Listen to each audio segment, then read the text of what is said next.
Pak Andre dan Ibu Amelia, selaku orang tua dari korban juga masih bersama kita. Kita lanjutkan perbincangannya. Ibu Amelia, sebelum hari kejadian, apakah memang Ibu sempat berinteraksi, sempat bertemu, atau bahkan juga ngobrol dan sebagainya, Bu, dengan para pelaku ini, Bu, terutama 3 pelaku wanita ini, Bu? Sebelum kejadian, memang sempat ada interaksi dengan Rahmi. Kalau dengan Sayana ini, saya interaksinya hanya lewat by phone. Yang saya tahu kan karena si Sayana ini lagi berada di Purwokerto.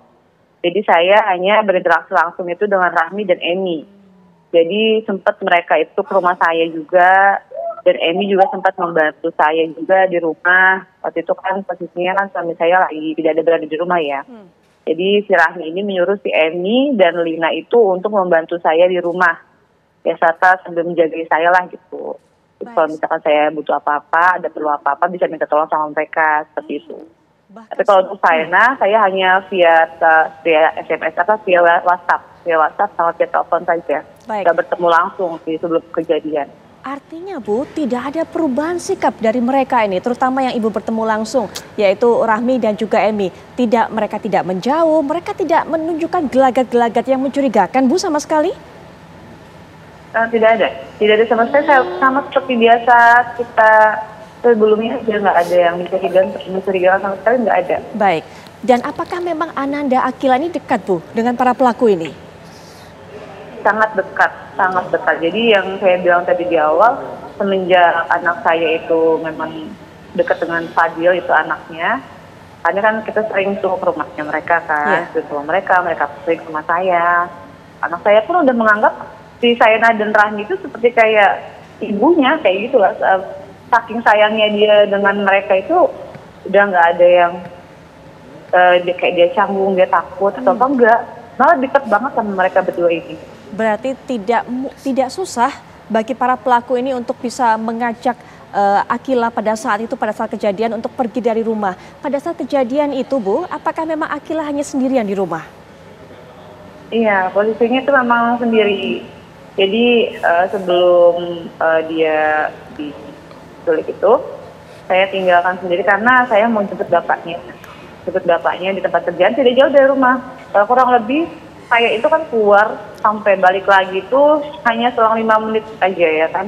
Saya hanya selang 5 menit, saya tinggalin Akila. Memang posisinya di rumah itu saya tidak kunci, hanya saya tutup pintu kamar dan tutup pintu luar.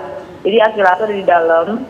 Sebelum saya pergi, saya sempat tanyakan dulu sama saya, "Kakak mau ikut?" Saya bilang, "Kakak mau ikut mama nggak ini papa?" Dia bilang nggak, mau gambar aja di rumah. Akhirnya saya kasih lah buku gambar, saya nyalakan TV, saya tinggalkan handphone saya di kasur. Takutnya kalau misalkan biasanya kan dia kalau ada apa-apa telepon saya atau saya telepon dia kayak gitu. Jadi kalau misalkan saya tinggal sebentar, ya udah mama pergi dulu jemput papa ya. Jemput papa pulang, nanti kan jangan kemana-mana, aja ya. Baik, dari pergi menjemput sampai pulang berapa menit, Bu, totalnya? Kira-kira meninggalkan rumah? Hanya 5 menit. Hanya 5 menit saja? 5 menit. Dan pelaku ini tahu betul ya, Bu, ketika Ibu pergi memang Ibu seringnya tidak mengunci pintu, tidak mengunci pagar. Mereka tahu betul ya, Bu? Iya. Jadi posisi kan memang kalau pagar kontrakan itu kan jarang ditutup ya, kalau misalkan ada yang mau keluar masuk, kecuali malam. Baik, pada saat kemudian Ibu kehilangan Akila, apakah Ibu mengontak mereka, Bu? Apakah sempat menanyakan kepada mereka, kepada para pelaku ini? Tidak, saya tidak pernah menanyakan Akila hilang dengan para pelaku ini. Cuma saat saya pulang kembali dengan suami saya, saat saya jemput suami itu, saya pulang, saya cari dulu kan anak saya di rumah, barangkali kan biasanya kalau setiap kita pulang atau bapaknya pulang itu kan dia suka main petak umpet kayak gitu kan, ngumpet di balik selimut atau di kamar mandi seperti itu kan. Saya cari dulu di kamar, di ini nggak ada, kamar mandi nggak ada. Terus saya baru ngomongnya itu sendalnya nggak ada, handphone saya juga nggak ada. Saya kira mungkin dia keluar, tapi nggak pernah anak itu, kalau saya bilang di rumah nggak pernah dia keluar. Dan pada saat Ibu melaporkan kepada pihak kepolisian, apakah bersama Bapak saja atau ada yang menemani atau mungkin jangan-jangan pelaku ini juga ikut menemani, Bu? Ya, jadi pada saat saya sedang mencari anak saya itu, Cirah itu datang menggunakan ojek, dia datang, terus dia nanya, kenapa Mel, kenapa? Dia bilang, Sila bun, tak bilang, Sila nggak ada di rumah. Udah dicari belum? Coba mungkin lagi main kali ke Arisa atau ke Fasira, ke temennya Irfan. Udah dicari ke semua temennya, nggak ada, tak bilang gitu. Handphone juga nggak ada dibawa, entah dibawa sama dia atau gimana ya. Pokoknya handphone nggak ada. Terus yaudah akhirnya saya sama suami lanjut mencari kan. Terus dia bilang, Bunda ikut cari ya. Tapi Bunda jalan.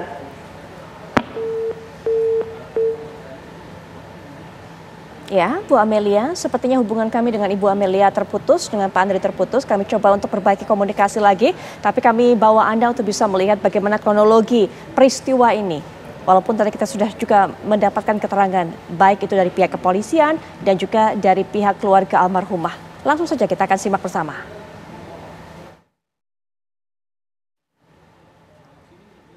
Ya, baik pemirsa, ini kita lihat bagaimana kronologi pembunuhan anak tewas di Lakban, di Banten.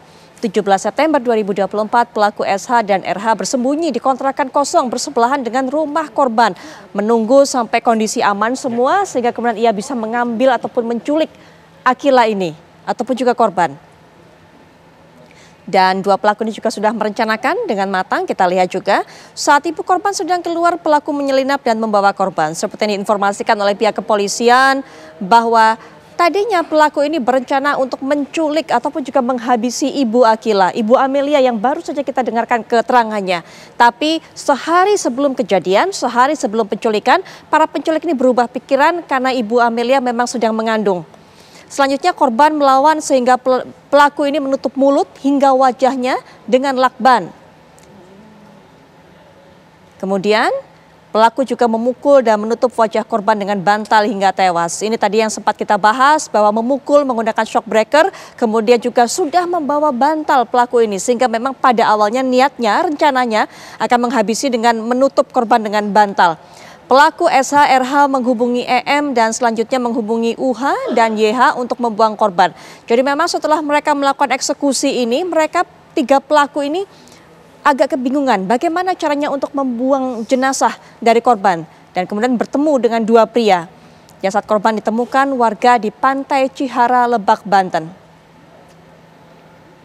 Baik, kita sudah mendengarkan tadi apa yang dialami oleh Ibu Amelia, Pak Andri juga pelajaran untuk semua orang tua mengenai hal ini, Bu Retno. Iya, ini ternyata diambilnya dieksekusinya di rumah sebelahan ya. Betul. Rumah korban, kemudian di sebelahnya kontrakan kosong gitu ya. Ini berarti betul-betul terencana ya, karena hitungannya 5 menit, berarti kan udah dipelajari banget. Betul. Dan itu segera diambil hilang, jadi dan handphone pun diambil gitu ya. Dan ini menurut saya satu memang betul-betul terencana dengan sangat ini ya luar biasa. Yang ini adalah ketika korban melawan, ya kan udah bawa bantal, dipikir bekep aja terus meninggal selesai. Ternyata korban ngelawan akhirnya dipukul dengan shock breaker yang ada di situ ya. Betul. Jadi ini kalau ngelihat hal begini maka pembelajaran ya kepada para orang tua tadi, walaupun mungkin hanya 5 menit atau 10 menit gitu ya. Tapi memang meninggalkan anak sendiri dengan tidak dikunci itu memang akhirnya kita belajar dari sini penuh dengan resiko ya.